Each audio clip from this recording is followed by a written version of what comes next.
I've put 1,000 hours into Fallout and I just found something no one talks about. Deathclaws are not radioactive mutants. They are not accidents of the apocalypse. They are the United States Army's greatest and most terrifying secret. Imagine a battlefield where the screams of soldiers are drowned out by the roar of an apex predator wearing a neural headset. The Enclave didn't just want better armor. They wanted to weaponize the ultimate nightmare of the wasteland. Today we uncover the terrifying reality of the US military's plan to turn Deathclaws into frontline infantry. Let's start with the biggest lie everyone believes. Everyone says Deathclaws were created by the bombs, that they evolved from lizards after the Great War. But that's exactly what the government wanted you to think. The truth is, the first Deathclaw was born in a lab in 2073, 4 years before the bombs even fell. The US military had a problem. Vietnam showed them that human infantry is fragile. It gets scared, it gets tired, it dies. And in a nuclear war, humans wouldn't survive at all. So they came up with a brilliant and insane idea. If humans can't fight the wars of the future, they would build something that could. They took Jackson's chameleons for their camouflage and silent movement. They added Komodo dragon DNA for the venom and the bite force. They threw in gorilla genes for the strength and the size. And then they topped it all off with human DNA to give them upright posture and basic intelligence. This wasn't some random experiment. This was a precision-engineered killing machine. Every part of a Deathclaw's body is designed for one thing and one thing only: to kill as efficiently as possible. The bombs didn't create them. The bombs just set them free. Now fast forward 200 years. The Enclave finds these creatures roaming the wasteland, and instead of killing them, they have a better idea. If the pre-war military couldn't control them, the Enclave would. They had better technology and they had zero morals. Could go wrong. What they created was the neural interface headset. It looks like a simple metal band around the Deathclaw's head, but it's actually the most terrifying piece of technology in the entire wasteland. It doesn't just control the Deathclaw, it replaces his brain. The headset bypasses the Deathclaw's natural instincts completely. It plugs directly into its nervous system. The handler doesn't tell the Deathclaw to attack. The handler makes the Deathclaw attack. There is no free will, no hesitation, no mercy. Just pure, unfiltered violence on command. They even figured out how to use different frequencies for different commands.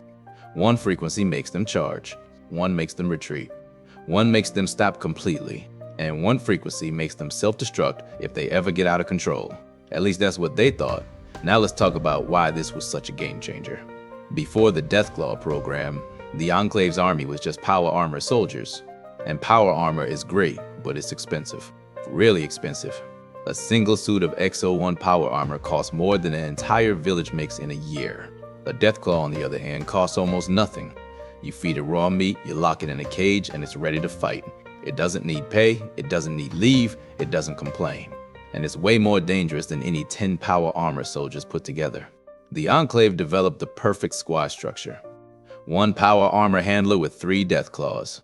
The handler stays back and gives commands. The Deathclaws go in and kill everything. It was unstoppable. Whole raider camps would surrender just at the sound of a Deathclaw's roar. That's the real power of the Deathclaw. It's not just the physical damage, it's the psychological warfare. When you see a 10-foot tall lizard running at you with claws the size of swords, your brain stops working. You don't fight, you run. And then it catches you. The Enclave's own internal reports said that a single Deathclaw squad was as effective as 50 regular soldiers, and it cost 1% as much. From a purely military perspective, it was perfect. It was the ultimate weapon. But perfect weapons have perfect flaws. The first problem started showing up in 2236. The neural headsets started glitching. Not all the time, just during the heat of battle. When the Deathclaw got really excited, really angry, the headset would overheat. And for a few seconds, the Deathclaw would be free. A few seconds is all it takes.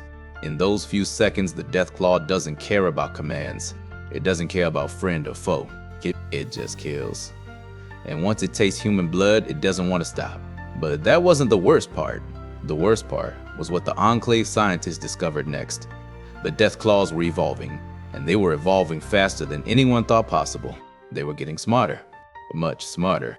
They started noticing something they called the guerrilla tactics problem. The Deathclaws weren't just following orders anymore. They were developing their own tactics. They were flanking enemies. They were setting ambushes. They were working together as a pack. And then the unthinkable happened. One day a Deathclaw didn't just break free of its headset. It took the headset off, and then it put it on its handler. and it made the human run into the middle of a raider camp.